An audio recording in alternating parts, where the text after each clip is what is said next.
Hey, you see the on the dashboard up here? What's up? The two numbers? Well, actually the number, the 110? Yeah. That's you, okay? That's how fast you're going, 110. Oh, that's a fast car. That's why I bought it. First of all, let's be clear. Chief Keef is only 16, so don't be in it. Oh, you're not? Why does everybody say you're only 16 years old? They say what they want to say. How old are you? 300. Is it true that you shot all your original videos from your house because you was on house arrest because you had a shootout with the police? My lawyer said don't talk about that. Chief Keef was a big inspiration and a big part of like music in general. Chief Keef, what does that name mean to you? Shout out Sosa.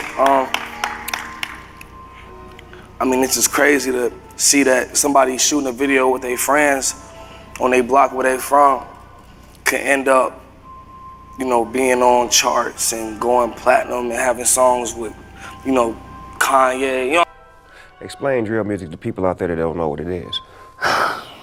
Drill music is, goddamn it, you know, what we used to call drill music is like when you be, you know, when you into it, and you know, and there's rowdiness going on, action drill. Okay, that's y'all action. Yeah. Y'all gangster shit is drill music. We call it drill. Como é que é, família boa? Sejam todos bem-vindos aqui ao nosso canal focado no objetivo. No vídeo de hoje iremos falar de Chief Keef. Se tu faz esse tipo de conteúdo gangsta, fica por cá e já sabes, né? Let's go, family! O verdadeiro nome do mano é Kent Cozard e ele nasceu lá em Chicago, Illinois, no dia 15 de agosto de 1995. Então, nesse momento, o mano tem 27 anos de idade. O nome Keef foi basicamente inspirado no nome do tio dele, que também era chamado de Keef. O boy que deixou com vários rappers estourados na cena como Lil Durk e o falecido King Von lá em Parkway Gardens, conhecido hoje em dia como a famosa O-Block, e fica localizada na Washington Park, no sul. A área é conhecida como a zona dos serial killers e lá tem tiroteio quase todos os dias. E podemos sem sombra de dúvida afirmar que é a área mais perigosa de toda Chicago, pelo menos antigamente era, pois todos os verdadeiros loucos estavam na atividade. A área de Parkway Gardens é claramente dominada por Black Disciples e foi essa gangue que Chief Keef se afiliou muito novo. Só que diferente, por exemplo, de King Von, que nunca teve o sonho de um dia ser um rapper, Chief, mesmo nas atividades das gangues, o boy sempre teve o sonho de um dia ser um rapper estourado na cena, e todos já viam claramente que ele tinha talento, porque com apenas 5 anos de idade, o boy já fazia freestyle com o microfone de karaoke que a mãe dele havia oferecido, gravando as primeiras faixas com os beats bem old school mesmo e sem qualidade nenhuma. Mas no ano 2008, quando ele tinha apenas 12 anos de idade, o mano decidiu focar de verdade na música, soltando várias faixas de uma só vez e colocando no bloco para tocar.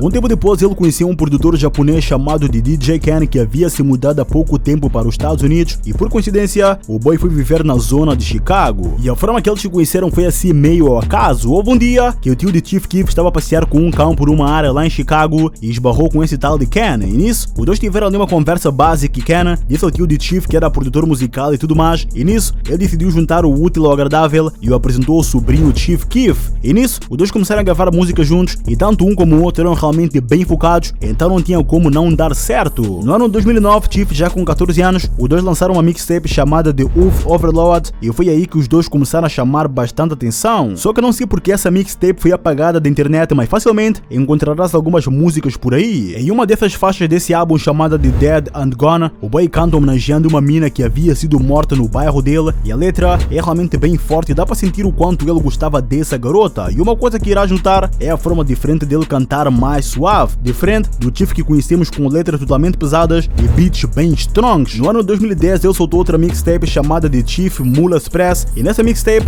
o boy começou a mostrar o verdadeiro lado do drill. Chegou um tempo que ele decidiu largar a escola porque ele não gostava de estudar e simplesmente queria viver da música, e foi nessa época que ele abandonou a escola que o boy começou a entrar também para caminhos escuros das ruas e vários problemas começaram a surgir na vida dele. E nisso, em 2011, Chief Keef foi preso pela primeira vez por tráfico de drogas, e nessa época ele tinha apenas 15 anos de idade. Só que devido à idade, claramente que ele não poderia ir para uma prisão de adultos, então o juiz o mandou para casa com pulseira eletrônica. Estando preso em casa sem muito a fazer, o boy decidiu então focar de novo na música, lançando 2 mixtapes no ano de 2011. Primeiro, uma chamada de The Glory Road, e um tempo depois, a Bang Bang. E logo depois dessa mixtape, todos puderam sentir e ver que Chief Keef não estava de brincadeira quando se tratava de trabalho, e as músicas dele começaram a tocar pela cidade e os manos simplesmente abraçaram a cena do boy. Eram carros a passar com as músicas dele a tocar no sucesso ao máximo nas festas, bares, o boy simplesmente virou uma atração, mas aquilo era simplesmente algo local, centrado somente mesmo nas ruas de Chicago. Só que mais tarde, ele soltou o videoclipe da faixa Bang e esse videoclipe fez ele simplesmente tornar-se mais conhecido, começando a ser ouvido em algumas áreas fora de Chicago. Algo que fez ele simplesmente ganhar bastante hype rapidamente foi porque tudo que ele falava nas músicas era verdade e era aquilo que ele vivia naquele momento. Depois do videoclipe Bang, Chief Keef voltou outra vez a ter problemas com a justiça e dessa vez, o mano foi longe demais apontando uma pistola na cara de um policial. Isso aconteceu lá pro final do ano de 2011. Chief Keef estava a sair de casa da avó dele e estava a circular pela área sozinho, e nas mãos do boy tinha um casaco que estava a cobrir a mão dele porque estava frio pra caralho naquele dia. E debaixo do casaco, o boy tinha uma pistola totalmente municiada. Por alguma razão, um policial que viu Chief Keef a circular achou aquilo muito estranho e decidiu abordá-lo. E Chief, naquele susto, deixou cair o casaco no chão e o boy ficou tão nervoso naquele momento que apontou a arma ao policial e começou a correr. E nisso esse policial chegou a persegui-lo por vários quarteirões e chegou o momento em que os dois bateram de frente e esse policial tirou a pistola e chegou a disparar por várias vezes contra Chief Keef, só que o voodoo do mano é forte e todos os tiros falharam. Uns metros depois, finalmente esse policial conseguiu pegar Chief e levá-lo até a delegacia. A arma dele foi apreendida e depois examinada e os investigadores chegaram à conclusão que Chief não havia disparado uma única vez. Na minha opinião, o boy só apontou a arma mesmo pro policial para tentar assustá-lo, porque o boy claramente que não tinha intenção de ferir o policial. Ao contrário de vários loucos de Chirac, Chief era muito passivo, porque se fosse por exemplo um Melly ou um King Von, acredito que teriam disparado, mas é foda, porque matar um agente público nos Estados Unidos é perpétuo ou pena de morte direto. Antes daquela prisão acontecer, Chief já havia sido pego várias vezes por assalto e porte de arma de fogo. Por esse motivo, ele foi enviado para um centro juvenil chamado de Cook Country Juvenile Center. Só que depois de um tempo, o juiz deu-lhe outra vez prisão domiciliar na casa da avó dele e outra vez, sem muito o que fazer, o boy decidiu focar de verdade na música e foi nessa época que ele conheceu um novo produtor por intermédio de amigos no Facebook e esse mudou a vida dele por completo. Conhecido por todos como Young Chop, os dois começaram a trabalhar juntos na casa da avó de Chief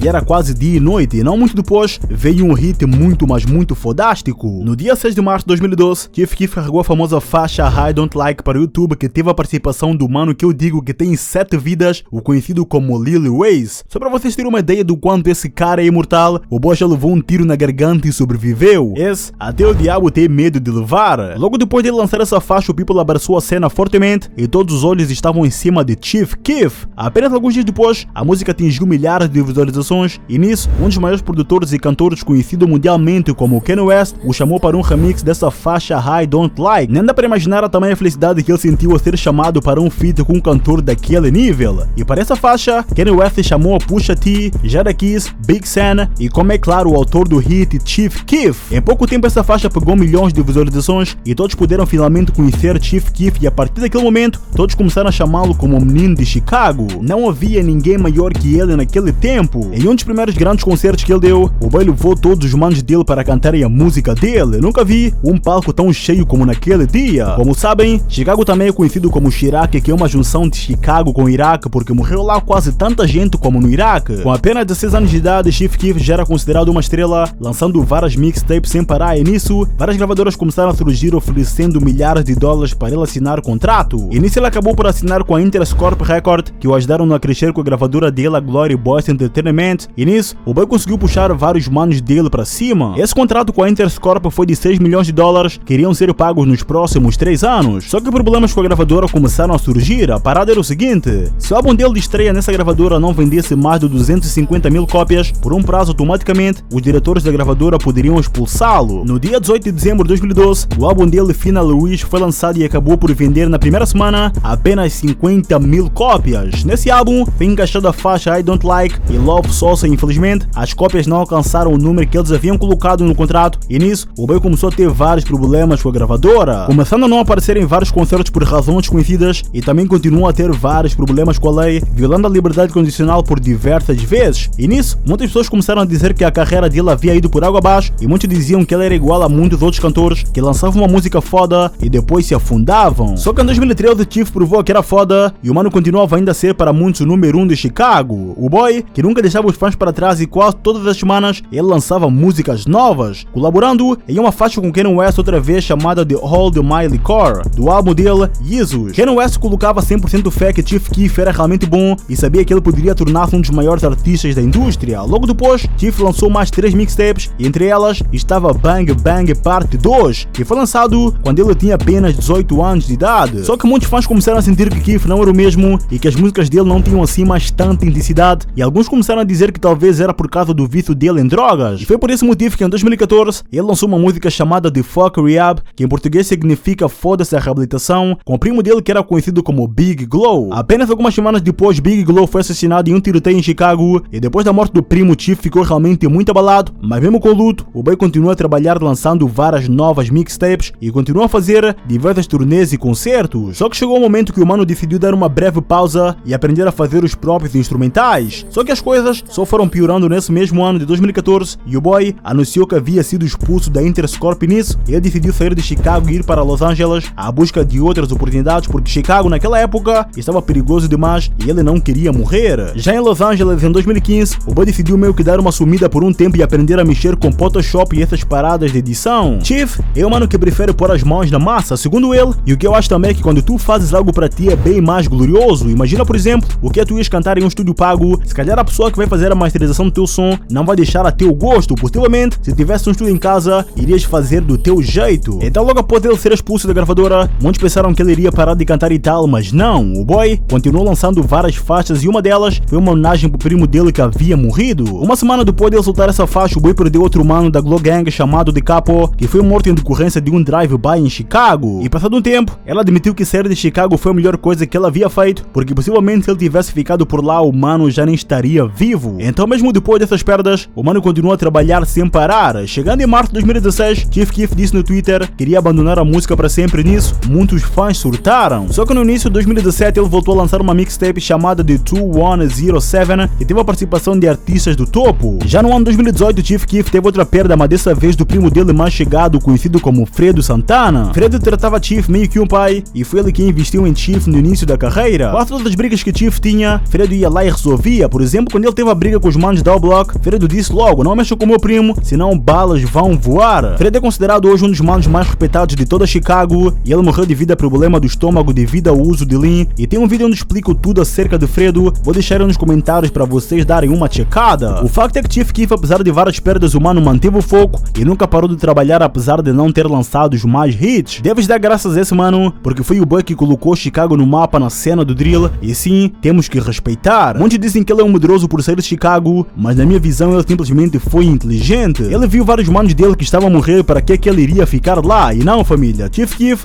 nunca matou ninguém. Dava para ver logo no início da carreira dele que ele era diferente e o forte dele realmente não eram as ruas. Mas é isso, minha mana, meu mano. Espero realmente que vocês curtiram do vídeo. Se curtiste, não te esqueça de fazer a inscrição no canal para não perderes nenhuma história. Vem logo fazer parte dessa família. Até a próxima!